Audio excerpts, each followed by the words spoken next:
Ok. ¿Diana?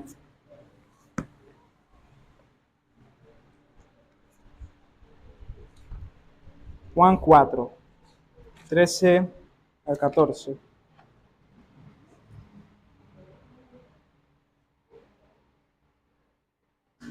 Dice, todo el que beba de esta agua volverá a tener sed, respondió Jesús. Pero el que beba del agua que yo le daré, no volverá a tener sed jamás, sino que dentro de él esa agua se convertirá en un manantial del que brotará vida eterna. Ahora vamos a ir a Juan 7, capítulo 7, versículo 37 al 39.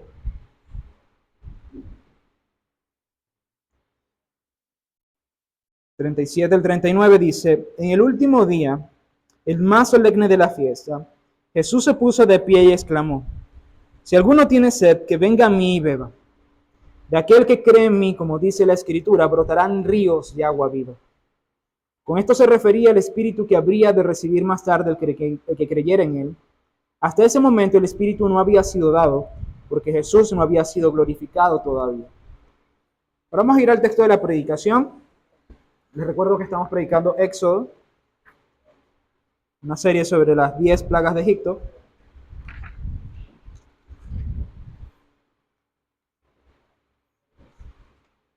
Que por cierto, la serie se llama Dios versus los ídolos. Éxodo capítulo 7, versículo 14 al 24. 14 al 25, disculpen. 14 al 25. Dice así, el Señor le dijo a Moisés, el corazón del faraón se ha obstinado y se niega a dejar salir a mi pueblo.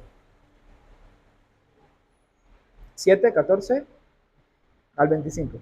Vamos a leerlo otra vez. ¿Ya? ¿Ahora sí? Ok. Repito. El Señor le dijo a Moisés, el corazón del faraón se ha obstinado y se niega a dejar salir al pueblo.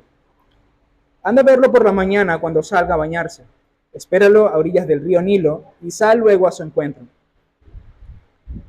No dejes de llevar la vara que se convirtió en serpiente. Dile allí, el Señor Dios de los Hebreos, me ha enviado a decirte, deja ir a mi pueblo para que me rinda culto en el desierto.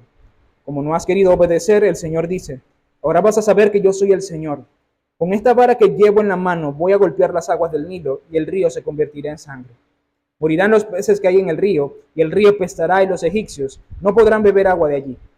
Dijo también el Señor a Moisés, dile a Aarón que tome su vara y extienda el brazo sobre las aguas de Egipto, para que se conviertan en sangre sus arroyos y canales y sus lagunas y depósitos de agua. Habrá sangre por todo el territorio de Egipto, hasta en las vasijas de madera y de piedra. Moisés y Aarón cumplieron las órdenes del Señor. En presencia del faraón y de sus funcionarios, Aarón levantó su vara y golpeó las aguas del Nilo, y todo el agua del río se convirtió en sangre. Murieron los peces que había en el Nilo, y tan mal olía el río que los egipcios no podían beber agua de allí. Por todo Egipto se veía sangre. Sin embargo, mediante sus artes secretas, los magos egipcios hicieron lo mismo, de modo que el faraón endureció su corazón, y tal como el Señor lo había advertido, no les hizo caso ni a Aarón ni a Moisés. Como si nada hubiera pasado, se dio media vuelta y regresó a su palacio. Mientras tanto, todos los egipcios hacían pozos en la orilla del Nilo en busca de agua potable, porque no podían beber el agua del río. 7 días pasaron después de que el Señor golpeó el Nilo. Vamos a orar, hermanos, para dar comienzo a la predicación. Amado Señor y Dios, venimos ante ti, Señor, nuevamente, para solicitar tu ayuda y tu socorro. Primero que nada, Señor, te quiero pedir para que los oyentes de este momento sean transformados, Señor, por tu palabra. Desde los más pequeños hasta los más adultos, creyentes o incrédulos, indistintamente de su condición, Señor, puedan comprender tu palabra, convertirse de sus malos caminos, arrepentirse de corazón y buscarte, Señor, como tú demandas que te busquemos.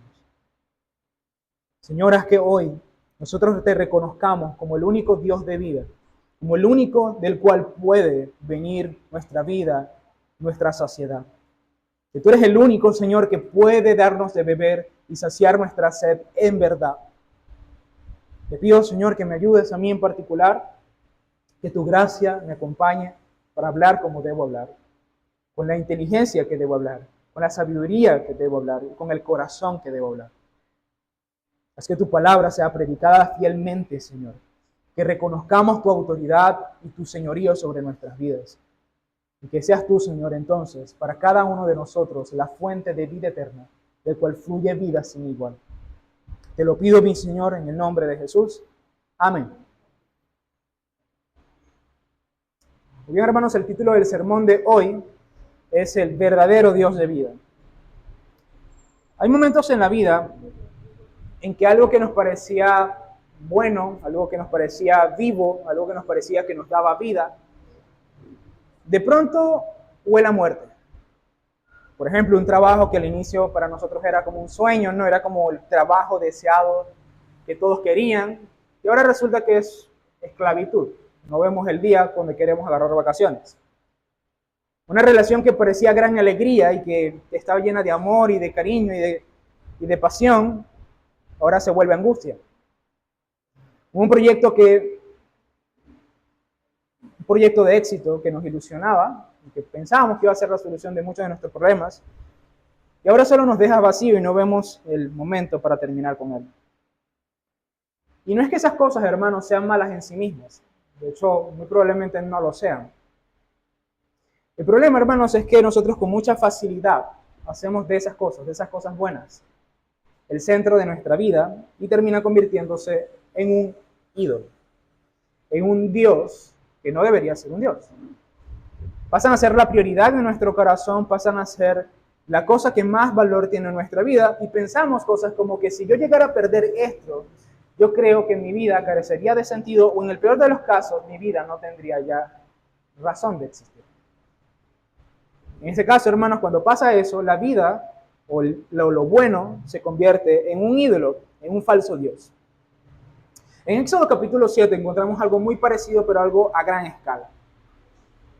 Dios toma aquello que para los egipcios era considerada la fuente de la vida, era su orgullo, era su vida, era donde venía el sustento económico de sus familias. El río Nilo es eso, la fuente de la vida de los egipcios, y resulta que el Señor lo convierte en sangre.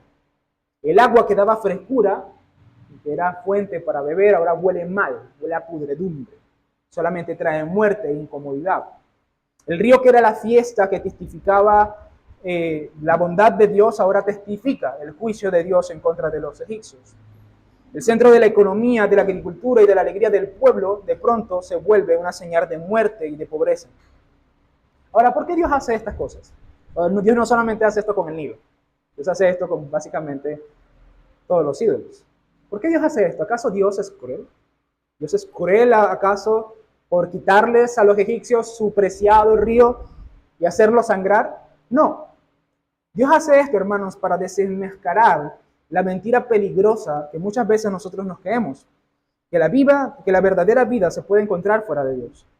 Que la verdadera vida puede encontrarse en un río, puede encontrarse en el trabajo, puede encontrarse en la familia, puede encontrarse en cualquier cosa, ¿no? Cuando pensamos que si yo tuviera eso que tanto anhelo, entonces mi vida estaría resuelta y verdaderamente muchos o gran parte de mis problemas serían solucionados. Y no es así. Incluso muchas veces Dios permite que nosotros tengamos éxito para que veamos cuán vacío es eso. Hace sangrar nuestros nilos, hace sangrar nuestros ídolos, para que entendamos que la verdadera vida no se encuentra fuera de Él, sino en Él. El Nilo no era otra cosa que una criatura, incapaz de sostener a quienes confiaban en Él como si fuera su Dios. Hoy, por medio de este texto, el Señor quiere mostrarnos la diferencia entre los falsos ídolos de la vida y el único Dios que puede realmente saciar la sed del hombre. Y para verlo con claridad, hermanos, empezaremos observando cómo Dios hace sangrar el falso Dios de Egipto. Este es mi primer punto, entonces, los falsos ídolos de vida. Los falsos ídolos de vida. En este primer punto veremos cómo Dios, al enviar la primera plaga, que es el agua convertida en sangre, no solo trae juicio sobre Egipto, sino que desenmascara uno de los grandes ídolos de Egipto, que era el río Nilo. Y para entender la fuerza de este juicio debemos detenernos un momento para considerar cómo entendían los egipcios el Nilo para ellos y por lo tanto cómo más o menos se debería traducir en nosotros y cómo más o menos nuestra cultura hace algo similar también con diferentes cosas. Si nosotros vemos el texto, o sea, nos damos cuenta, hermanos, que el Señor anticipa la plaga. De hecho, creo que es una de las pocas plagas que el Señor anticipa. El Señor lo anuncia, Él dice que Él va a hacer esto, ¿no? Y se lo anuncia al faraón para que deje salir a su pueblo, pero claramente no deja salir a su pueblo y el Señor hace el cometido que tiene pensado hacer y es convertir las aguas del Nilo en sangre. La Escritura nos dice que el faraón salió a bañarse, muy posiblemente este baño era un baño ritual, el cual tenía que limpiarse para estar puro ceremonialmente. Y cuando eso sucede, el Señor hace el anuncio y como el faraón no da una buena respuesta, automáticamente Aarón extiende su vara y todas esas aguas se convierten en sangre. Ahora, para nosotros tal vez no tenga mucho significado porque dice, bueno, ¿qué tiene de importante un simple río, no? O sea, un río menos, un río más. Bueno, primero que nada, hermano, deben decirle que el río Nilo no es cualquier río, es el río más grande del mundo. ¿Okay? Actualmente sigue siendo el río más grande del mundo. No hay un río tan inmenso como él.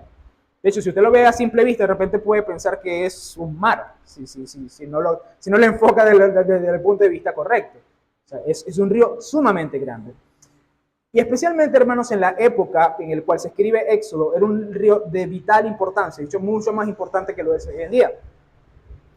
Para este fin, quiero mostrar esto a través de una cita de un autor llamado A.H. Combridge, en su libro Breve Historia del Mundo, que casualmente lo estaba leyendo de casualidad. Y él explica más o menos de lo importante que era el río Nilo para los egipcios. Escucha con atención, dice, en África hace calor. Egipto queda en África. En África acá hace calor y pasan meses y meses sin llover. Por eso, en muchas regiones crecen muy pocas plantas. La tierra es desértica. Así ocurre a derecha e izquierda de Egipto. En el propio Egipto no llueve tampoco con mucha frecuencia. Pero en aquel país no se necesitan lluvias, ya que el Nilo atraviesa por medio de Egipto. 2 veces al año, cuando llovía mucho en sus fuentes, el río inundaba todo el país. Y había que recorrerlo en barcas entre casas y palmeras. Y cuando el agua se retiraba, la tierra quedaba magníficamente empapada y fertilizada con un jugoso barro. Entonces, bajo el calor del sol, crecían allí los cereales tan magníficos como en casi ningún otro lugar crecen. Por eso los egipcios rezaban a su Nilo desde los tiempos más antiguos, como si se tratara del propio buen Dios. ¿Quieres oír un canto que le dirigían hace 4000 años? Aquí cita una de las alabanzas que le cantaban al Nilo. Dice así, te alabo, oh Nilo, porque sales de la tierra y vienes aquí para dar alimento a Egipto. Tú eres quien riega los campos y puede alimentar toda clase de ganado, quien empapa el desierto alejado del agua, quien hace la cebada y crea el trigo, quien llena los graneros y engrandece los pajares, quien da algo a los pobres. Para ti tocamos el arpa y cantamos. ¿Sí? O sea, para los egipcios, hermanos, el Nilo no era simplemente un río. ¿Okay? No era agua que corría por allí, ¿no? Para ellos el río era alguien. Es quien, no dice qué, es quien da de comer. Es quien da de beber. Es quien provee al pobre. No es cualquier cosa. ¿Ok? No es simplemente un río. Ahora, normalmente, hermanos, nosotros a quien le damos esa designación de proveernos, de darnos vida, de darnos plenitud, todo eso que está representado en el Nilo es normalmente a lo que nosotros llamamos Dios. A quien nosotros le atribuimos ese poder de provisión, de vida, de riqueza, de fortalecimiento de una nación, a eso nosotros llamamos Dios. Y aquí, hermanos, es donde está el punto. Por esto es que ellos rinden alabanzas. La diferencia entre los egipcios, hermanos, y nosotros es sencillamente que los egipcios reconocían que era un Dios, pero nosotros no lo reconocemos. Aunque realmente en la práctica lo tratamos exactamente igual. Dependemos de Él, confiamos de Él, esperamos que sacie nuestra sed y que nos dé plenitud. De modo, hermanos, que el Nilo era una representación de la cultura egipcia sobre lo que ellos creían acerca de la vida.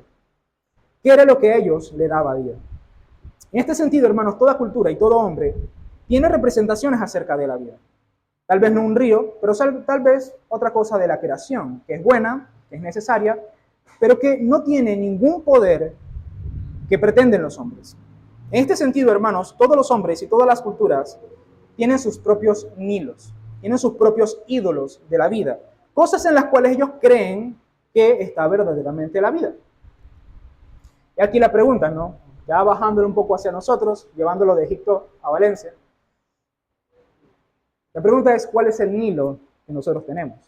¿Cuál es ese ídolo de vida que pensamos que nos puede dar vida? Bueno, hermano, para que aprenda usted a discernir esto, porque claramente aquí pueden haber tantos ídolos como hay pelos en la cabeza, voy a hacer 3 preguntas que tal vez le ayude a distinguir realmente exactamente cuál es ese ídolo de vida que puede estar en su corazón o cuáles son, porque pueden ser varios, que estén en su corazón. La primera pregunta, hermanos, es ¿de dónde proviene el sustento de tu vida? ¿De dónde proviene el sustento de tu vida? Para los egipcios, hermanos, como acabamos de ver en la cita y por la explicación, ¿no?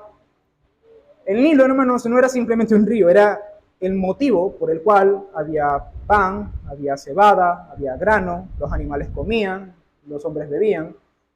Para ellos eso no venía de otro Dios, el Nilo era su Dios. ¿Por qué? Porque el Nilo era su fuente de alimentación y provisión. Entonces, para nosotros, hermanos, a quien llevamos Dios y al que nosotros consideramos nuestro ídolo, es esa persona o ese algo o esa cosa en la cual nosotros creemos que proviene realmente nuestra provisión y nuestro sustento, nuestra seguridad en el mundo.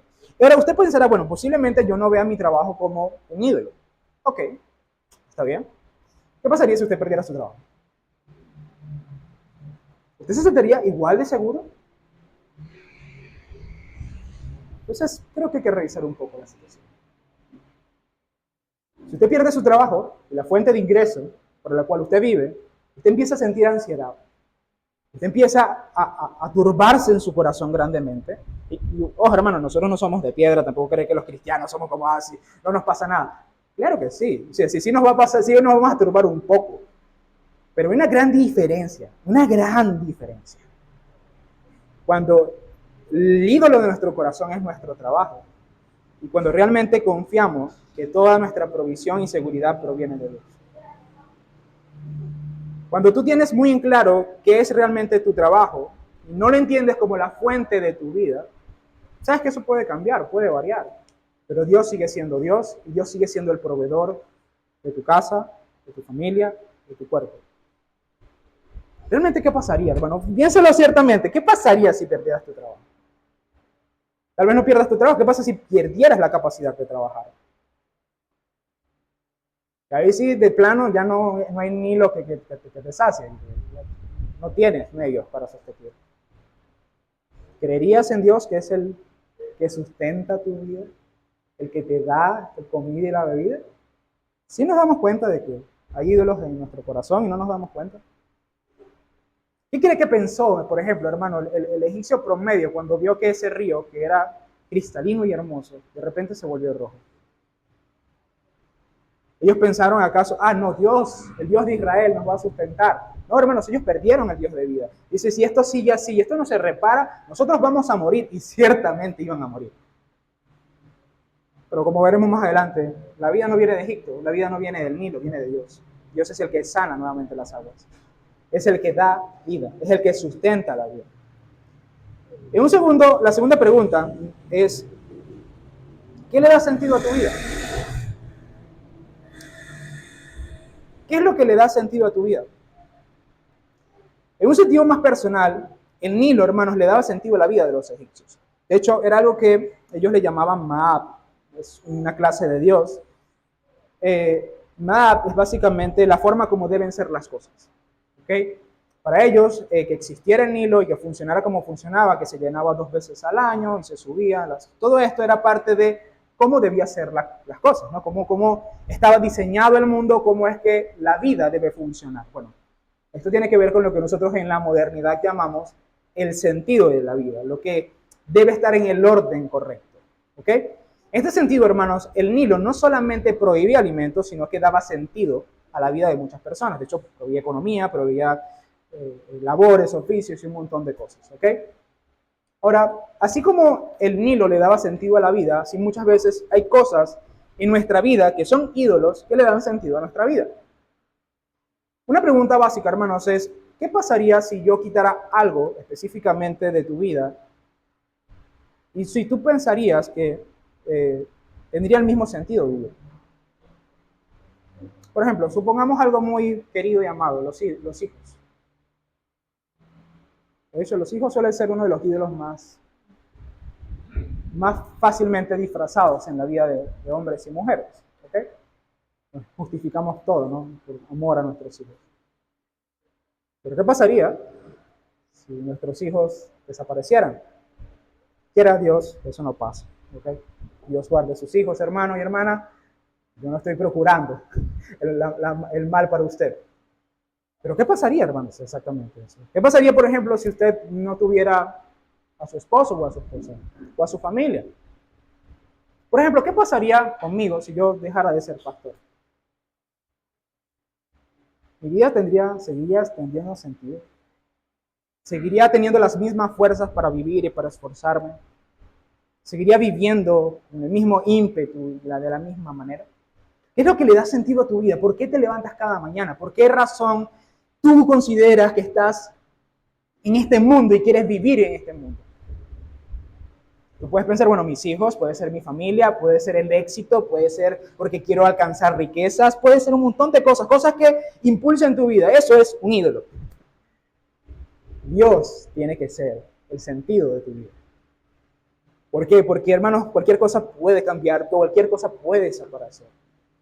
Pero Dios no. El Señor dio, el Señor quitó, sea el nombre del Señor alabado, como dijo Job.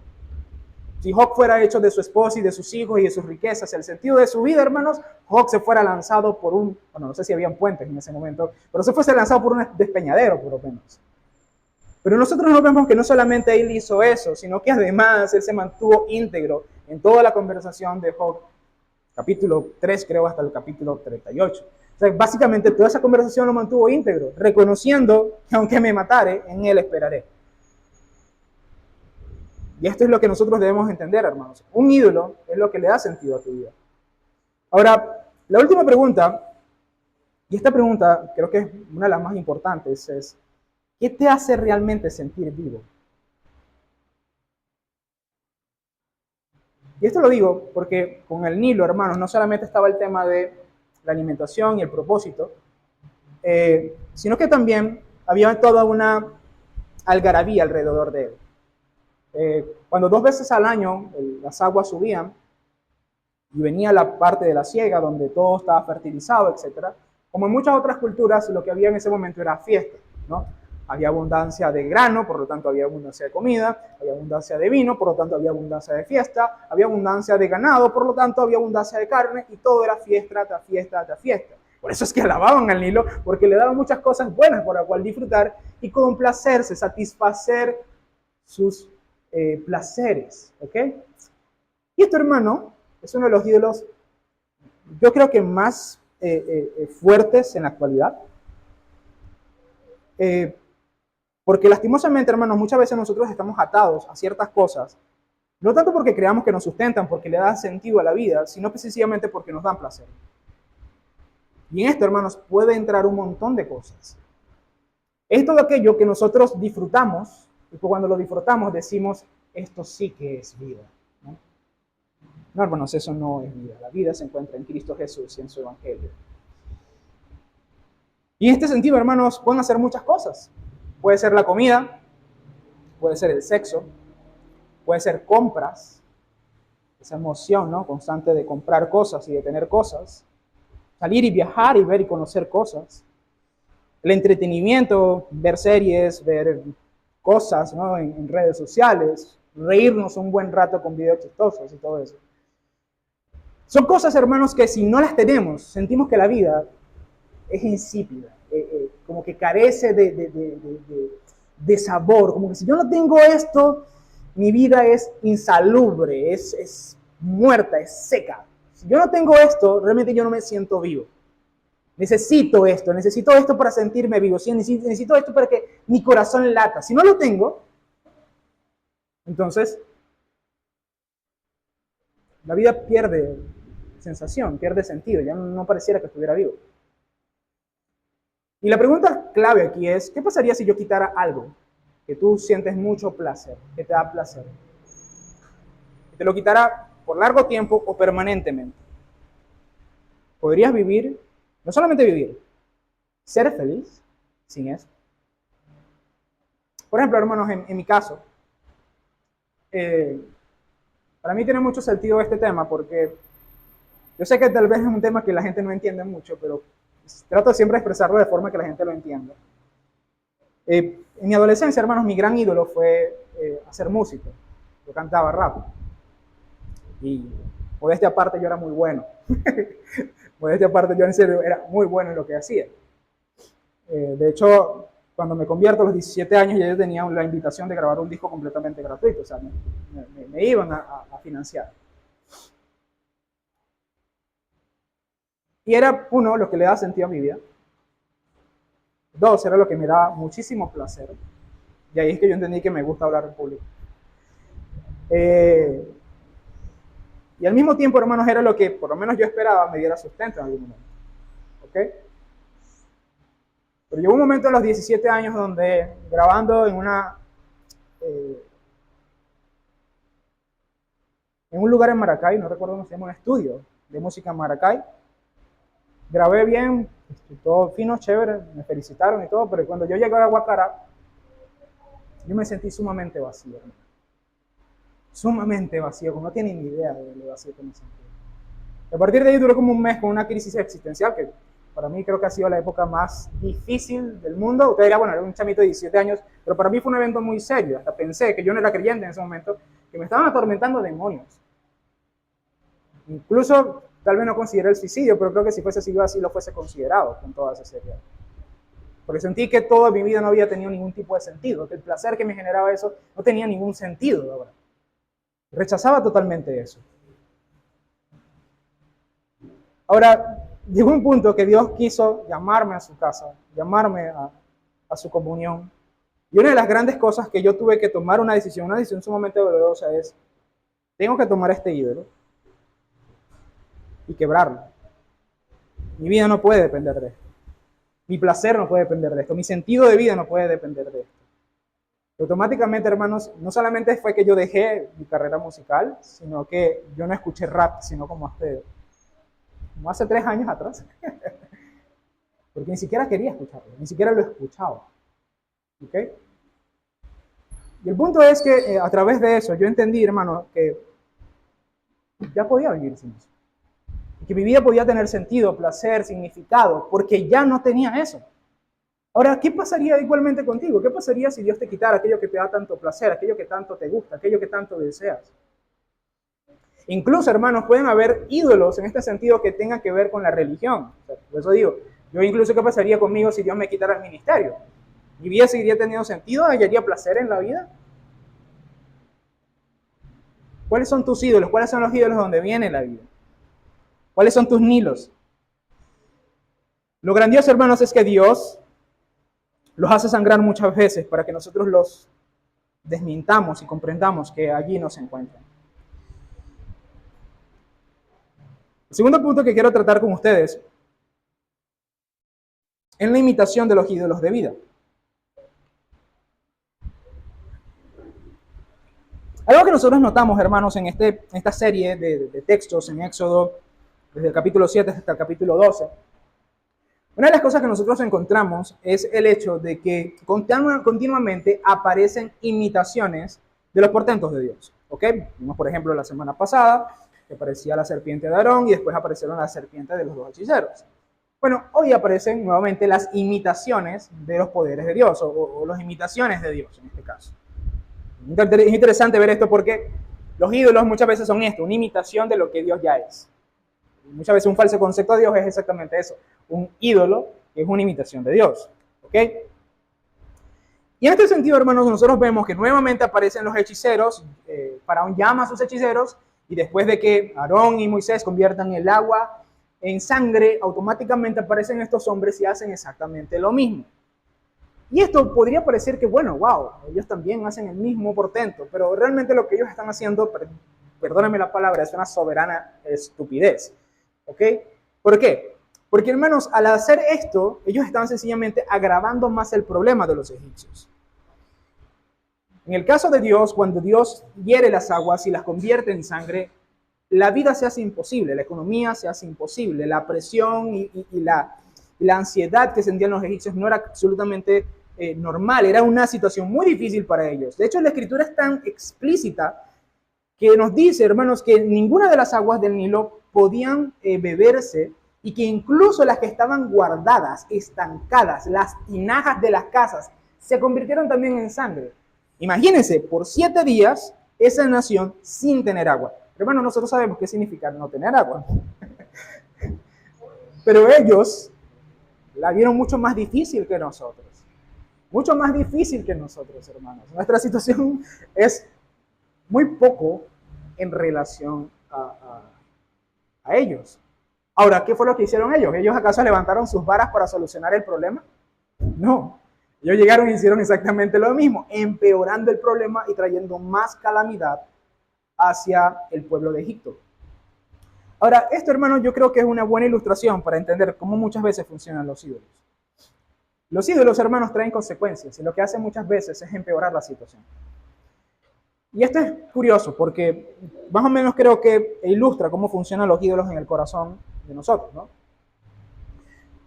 Resulta que Dios los hace sangrar, trae las consecuencias inevitables de haber caído en la idolatría, nos sentimos vacíos, vemos que no sirven, que no funcionan, pero al mismo tiempo este mismo ídolo nos susurra mentiras en nuestro corazón. Nos trata de dar como una clase de explicación de por qué las cosas no están funcionando. Permíteme ilustrarlo de alguna manera. Es como que casi pudiéramos escucharlo al ídolo diciéndonos esto, ¿no? El problema no es el dinero, la avaricia, sino que no tienes suficiente para disfrutar de tu libertad financiera. El problema no es que tú tienes idolatría a las relaciones románticas y de pareja, es que no has conseguido la persona adecuada que te ame como realmente debería. El problema no es que ames el éxito y es que y que hagas todo por ser una persona exitosa y tener la aprobación de los demás. Es que todavía no has alcanzado tu máximo potencial. Cuando tú hagas esto, entonces todo va a estar bien. El problema no es que necesites distraerte todo el tiempo y estar continuamente satisfaciendo esa necesidad de entretenimiento, es que tu vida es muy estresante y te mereces desconectarte como sea. Y así sucesivamente, hermanos, los ídolos nos cuentan un montón de mentiras, ¿no? De hecho, los gurús son expertos en eso. Los gurús de hoy en día en redes sociales y los influencers y esto, ¿no?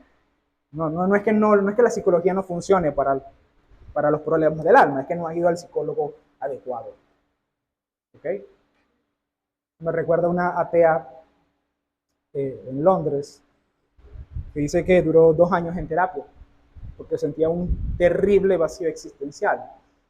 Sus propias palabras dice que ella agó sus penas en tanto alcohol como para limpiar toda una clínica. Y casualmente llegó al final de ese periodo de terapias a hablar con una mujer que le dice, bueno, ¿por qué no pruebas con la religión? Y ella, como era una ex musulmana, tenía pavor a Dios. Y dice, bueno, esta fue mi experiencia religiosa.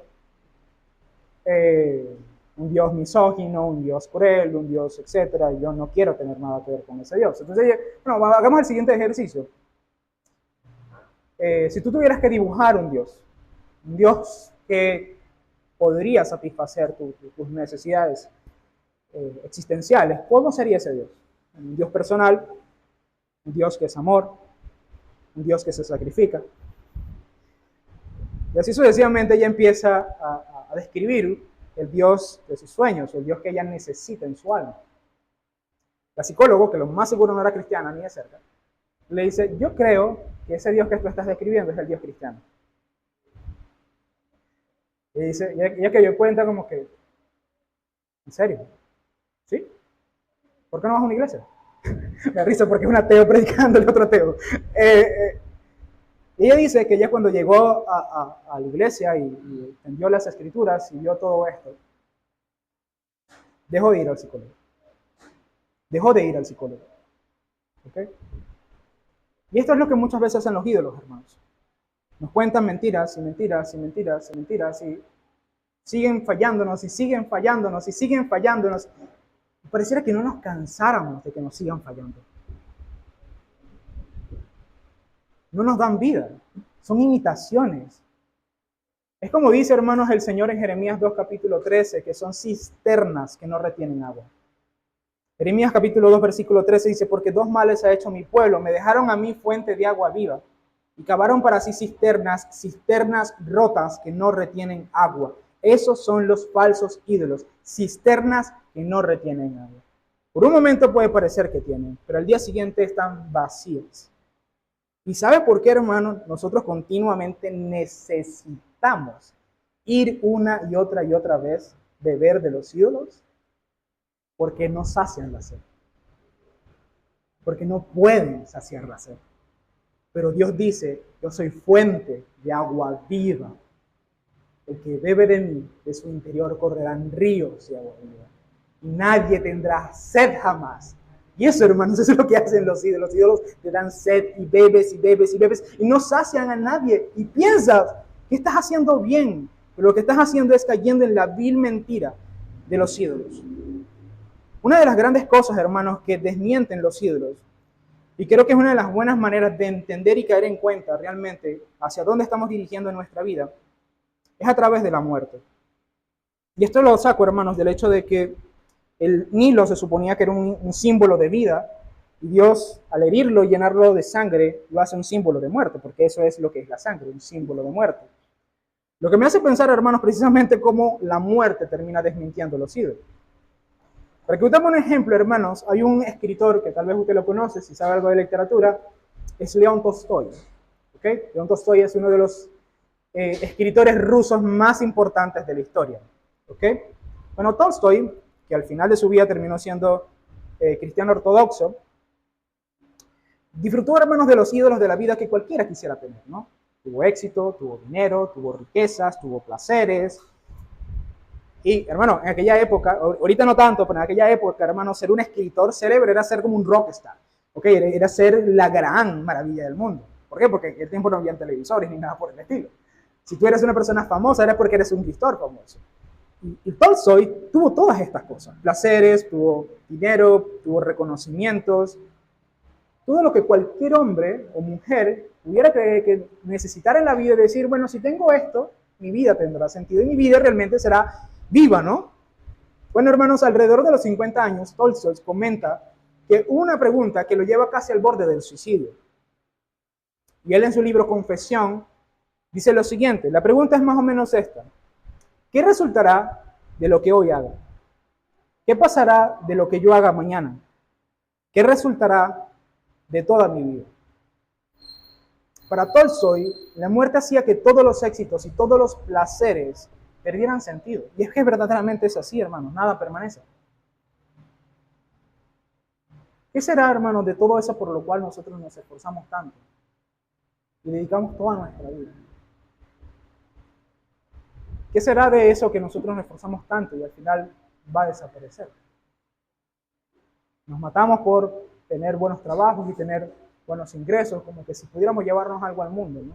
Del mundo hacia otro lugar. Un simple placer momentáneo. Y es que al final de cuentas, hermanos, cada alma humana tiene una sed en su corazón y en su alma que sabe que necesita realmente satisfacer. Y no es simplemente algo momentáneo, es algo que tiene que ir más allá de la vida, que tiene que ir más allá de la muerte.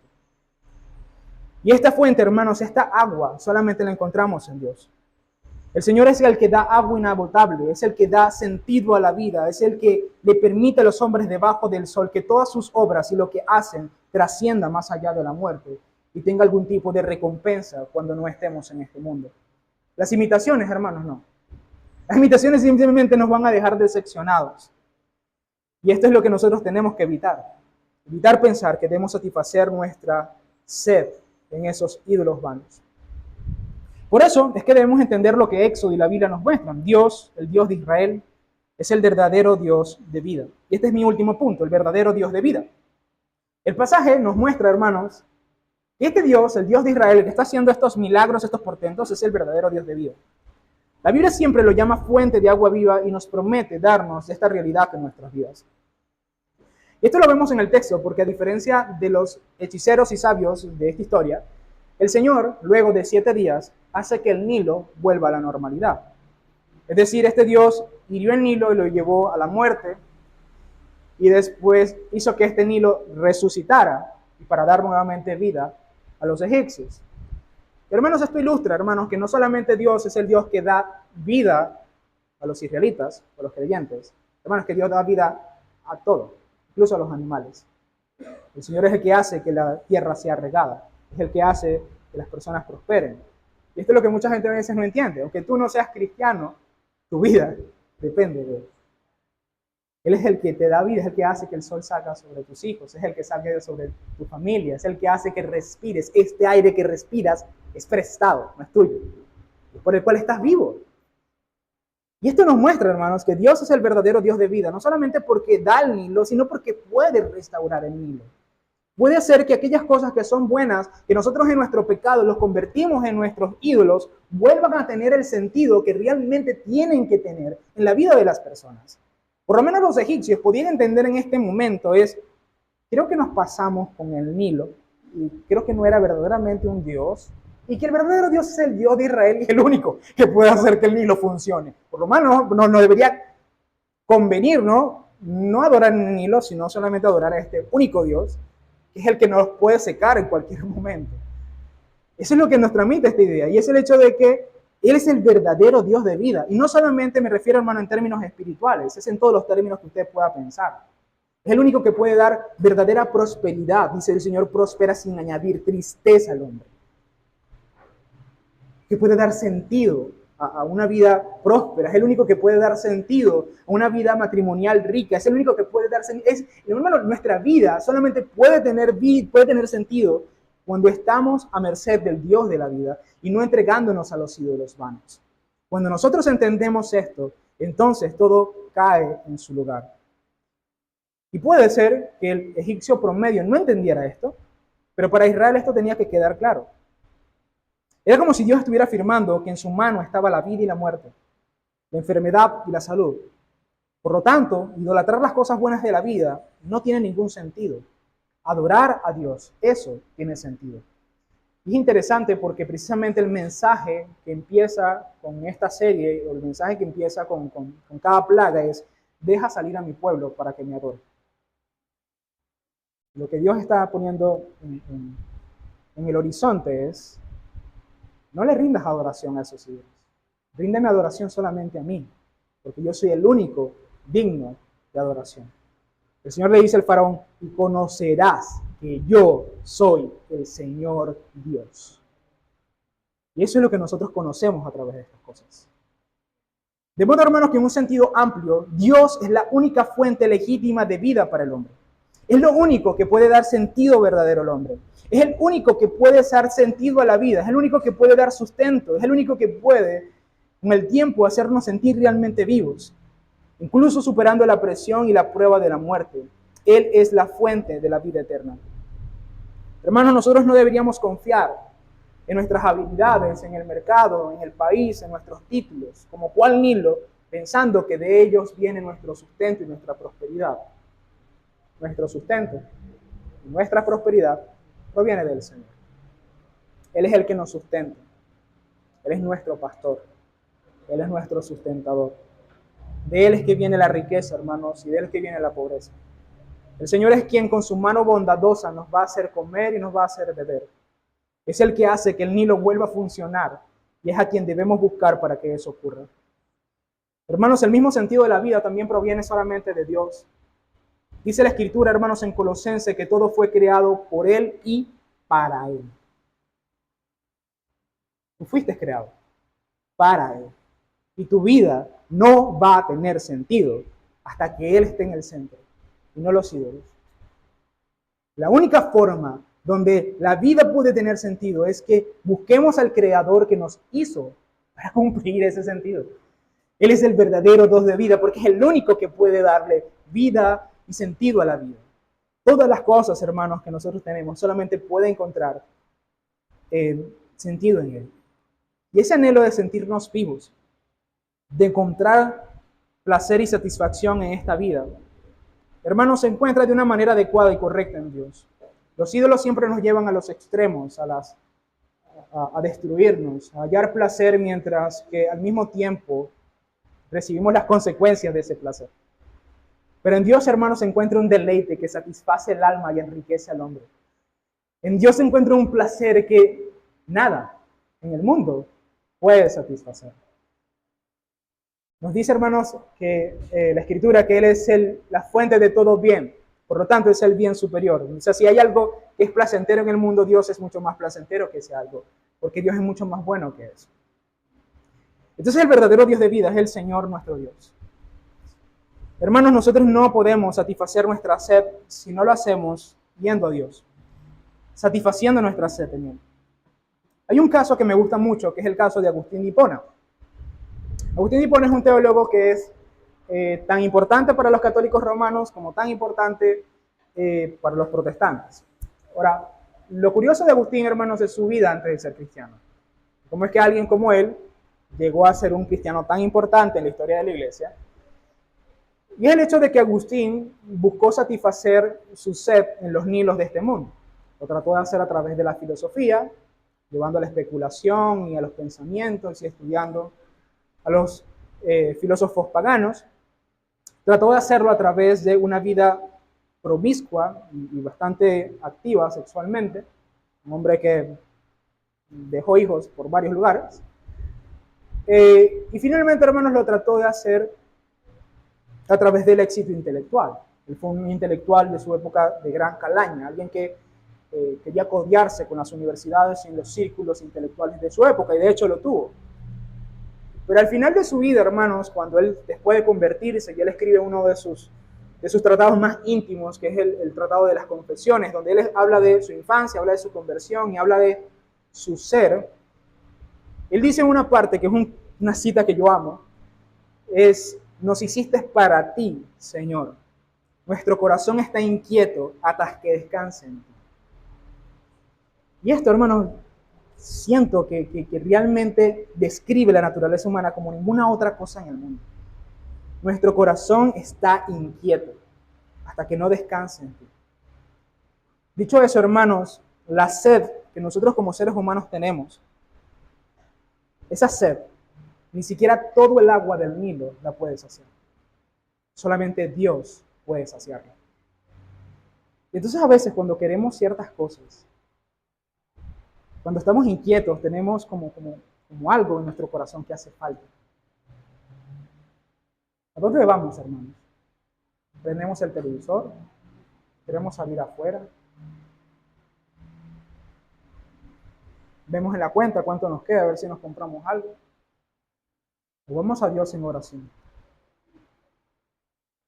Y vamos a Dios en las Escrituras. Y satisfacemos el ansia de nuestra alma en Él. Satisface tu sed, hermano, en Dios. Y solamente en Dios. Satisface tu sed en Él. ¿Y sabe quién sufrió sed? El Señor sufrió sed. El Señor dijo en la cruz: tengo sed. Pero lo raro es que cuando le iban a dar agua para beber, Él no lo bebió. Lo que nos hace pensar en qué sed estaba hablando el Señor, ¿no? Hermanos, Él mismo no solamente experimentó sed, sino que Él también experimentó qué significa estar sin vida. Hermanos, en la cruz, Cristo no solamente fue crucificado y muerto por causa de nuestro pecado, sino que allí Él fue herido en un costado. Y de su costado, hermanos, salió agua para vida eterna. El precio de la vida, de tu vida, de la verdadera vida, es la muerte de Cristo Jesús. Y por causa de Él, hermano, por causa de su muerte, tú y yo podemos tener vida. Pero ¿cómo es esta vida? Bueno, hermanos, fíjate lo que el mismo Señor dijo con su boca, con sus palabras. Dijo: si alguno tiene sed, que venga a mí y beba. Y aquel que cree en mí, como dice la Escritura, de su interior brotarán ríos de agua viva. ¿Estás viendo esto tan hermoso, hermano? Ríos de agua viva. No el falso ídolo que te promete vida y no te sacia nunca. Es Cristo, hermano, en ti, su Espíritu en ti, que da una vida, que da agua tras agua, tras agua y tras agua, y que nadie puede parar el fluir de su Espíritu en ti. Así que, hermanos, no pongas tu esperanza en los nilos de este mundo, en los ídolos vacíos, sino en el verdadero Dios de vida, el que promete vida para aquel que cree en Él. Y si tú abrazas esto, y si tú crees en esto, y si tú realmente entiendes esto, entonces aplica lo que dice Colosenses capítulo 3, versículo 2 a 3. Queridos hermanos, concentren su atención en las cosas de arriba, no en las de la tierra, pues ustedes han muerto y su vida está escondida con Cristo en Dios. Tu vida no está aquí. Deja de comprar esas mentiras. Deja de comprar esas mentiras. La vida no está, hermanos, en las cosas de este mundo. Pon tu mirada en Cristo. En Él está escondida tu vida. Descubre eso, vive eso y experimenta eso. Entonces, dejarás de sentir ser. Hermano, cree y vive conforme al verdadero Dios de vida. Vamos a orar. Amado Señor y Dios, ayúdanos a creer en esto. Ayúdanos a discernir los ídolos de nuestro corazón. Ayúdanos a entregar los ídolos de nuestro corazón y quemarlos una vez y para siempre. Ayúdanos a entender, Señor, que tú eres el que sacia nuestra sed. Ayúdanos a entender, Señor, que tú eres el único en el cual nosotros deberíamos encontrar gozo, sentido y sustento para nuestro ser. Oh Señor, te ruego, Padre Celestial, que si alguno de nosotros, Señor, no ha creído en esto, si alguno de nosotros se resiste, como lo hizo el faraón, Señor, quien endureció su corazón, al ver tus portentos, al ver tu mensaje, al ver tu verdad, oh Señor, no lo dejes en su endurecimiento, sino que quebrante su corazón, Señor, y que cree en ti y que de su corazón fluya ese río de agua viva para salvación, Señor. Para aquellos que hemos creído en ti, Señor, ayúdanos a no desviar nuestra mirada en las cosas de este mundo, sino poner nuestra atención en Cristo Jesús y que en Él entonces encontremos vida, vida eterna. Te pido, Señor, todo esto por tus misericordias y por tu gracia. En el nombre de Jesús, tu amado Hijo. Amén. Amén.